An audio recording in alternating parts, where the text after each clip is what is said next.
नमस्कार, मैं हूं आपके साथ लक्ष्मी सिंह और आप देख रहे हैं स्वदेश 24x7 न्यूज चैनल।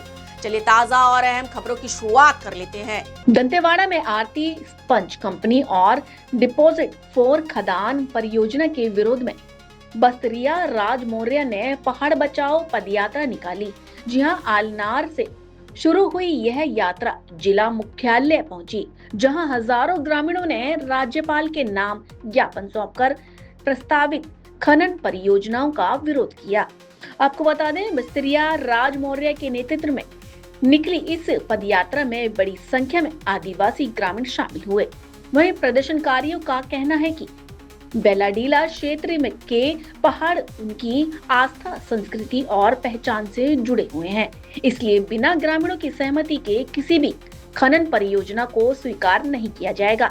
वहीं यात्रा का नेतृत्व कर रही मनीष कुंजाम ने आरती स्पंज कंपनी और प्रस्तावित खनन परियोजनाओं को लेकर सवाल उठाते हुए मामले की जांच और कार्यवाही की मांग की है। वहीं दंतेवाड़ा पहुंचकर आयोजित सभा में सामाजिक कार्यकर्ता सोनी सोडी ने भी जल, जंगल, जमीन और आदिवासी अधिकारियों की रक्षा की बात कही।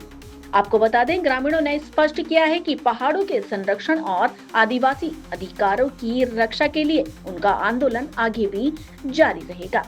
दंतेवाड़ा से संवाददाता भुवनेश्वर ठाकुर की खास रिपोर्ट। हम उनसे पूछ रहे हैं कि अब तक जैसे FIR होने के बाद भी अब तक आपने कार्रवाई क्यों नहीं किया गया, क्योंकि सोशल मीडिया में हर जगह चल रही है। इस लेट की वजह क्या है?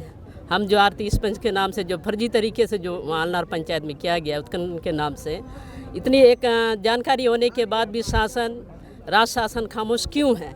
हम उनसे सवाल कर रहे हैं, राज शासन से भी कर रहे हैं और जिला प्रशासन से भी कर रहे हैं। विनोद जी, यहाँ बड़ी संख्या में महिलाएं आए हुए हैं जी, किस प्रकार से देखती हैं, क्या होगा उग्र आंदोलन आगे समय में? देखिए, जब इस दंतेवाड़ा जिले के अंदर ही नहीं, बस्तर जिला ही हमेशा कोई भी आंदोलन हुई है तो महिलाएं हमेशा आगे रही है और कोशिश करते हैं कि यदि कार्रवाई नहीं हुई है हम महिलाओं को तैयार करेंगे। अरे यार चुपचाप हो जाओ थोड़ा। सोनी जी बताएंगे। ये तो बता ही दिए हैं हमारे मनीष जी है, लेकिन ये जो चीज़ हुआ है आरती स्पंज में, जो पूरी तरह मतलब 420 हुआ है, उनके ऊपर FIR दर्ज होना चाहिए। और हम केंद्र सरकार से एक कहना चाहते हैं, केंद्र सरकार दावा करती है ना नक्सल मुक्त है, नक्सल खत्म हो चुके हैं, तो फिर उनके खत्म होने के बाद 1 महीना नहीं होता, 2 महीना नहीं, तुरंत डिपॉजिट 4 में पूरा रोड बन रहे हैं, इतने बड़े बड़े रोड, वो किससे पूछ के किए हैं, किससे उसके करके किए डिपॉजिट 4, और तुरंत आरती स्पंज में इतना जल्दी खनन करने की शुरुआत कैसे कर सकते हैं? तो क्या हम आदिवासियों को क्या जिंदगी जीने का कोई अधिकार नहीं है, कोई हक नहीं है? ये पूरा केंद्र सरकार बस्तर के ऊपर पूरा फोकस रखी है। ये हम लोगों को इस तरह से करके वो अपना जो करना चाह रही है, हम तो आगे लड़ेंगे और वो करेंगे। सरकार नक्सल मुक्त कर दी है, इसलिए विकास कर रही है, क्या कहेंगे? ये कौन सी विकास है? अगर मुक्त करी है तो क्या हमारे इतने बड़े बड़े पहाड़ों को तोड़ फोड़ के रोड बनाएगी? आरती स्पंज या क्या रोमटा ऐसे जिंदल ऐसे कंपनियों को ला के क्या हमारे पहाड़ों में क्यों खनन करने की बात करे? इतने ही अगर हमारे केंद्र सरकार चाहती है हम आदिवासी के लिए, तो फिर ये सारे कंपनी को वापस ले जाए, यहाँ की फोर्स भी वापस हो जाए। जैसे हम पहले हमारे लोग जीते थे, ऐसा हम जीना चाहते हैं, हमारा आदिवासी भी जीना चाहते। हमारा कोई भी पहाड़ का खनन नहीं होना। आप लोग जाइए, आप लोग इसी माध्यम से बोल रही हूँ, आप डिपॉजिट 4 में जाके देखिए कितने रोड बड़े बड़े वो पूरा तोड़ दिए हैं। इसका मतलब है कल तक हमारे आदिवासी भाइयों के ऊपर गोली चलता था, आज हमारे पहाड़ों के ऊपर गोली चले टाइप की स्थिति करके पूरा पहाड़ को खत्म करके रोड बना। आखिर नुकसान तो वही है ना, पहले गोली में मेरे आदिवासी मरते थे, आज भूख में मरेंगे, क्योंकि हमारे पूरे पहाड़ों को कंपनियों को देने से हमारा कोई विकास नहीं। पहाड़ देने से पहाड़ में कदम करें विकास नहीं, पहाड़ को हिफाजत से उसको स्थापित रहना चाहिए। पहाड़ रहेगा तो विकास है, पेड़ रहेगा तो विकास है। उससे मेरे आदिवासी पूरे बस्तर वासियों का जीवन यापन, एक आदिवासी का सवाल है, पूरे बस्तर वासियों का सवाल है कि जीना होगा। देखिए 4 नंबर जो खदान है, उसके पीछे जो बीजापुर जिले के जो गांव हैं, उनसे कोई चर्चा ही नहीं हुआ। और सामने के जो 4 ग्राम पंचायतें हैं, ग्राम सभाएं हैं, गांव हैं, उनसे किसी तरह का कोई सलाह मशवरे नहीं लिया जा रहा है और ज़बरदस्ती कुछ ना कुछ वहाँ प्राइवेट कंपनियों के द्वारा किया जा रहा है। मनीष जी, फर्जीवाड़ा तो हो चुका है, ये तो कंफर्म है, आगे का क्या रणनीति है आपका? अगर इस पर कार्रवाई नहीं होगी तो हम अगले बार ये जो बैरिकेड्स लगाया गया ना, ये बैरिकेड्स कम पड़ जाएंगे। कितने दिनों के अल्टीमेटम देते हैं आप सरकार को? हम लोग 15 दिन का, उसके बाद देखेंगे क्या करना है जी। किस प्रकार से रुक रहेगा आपका?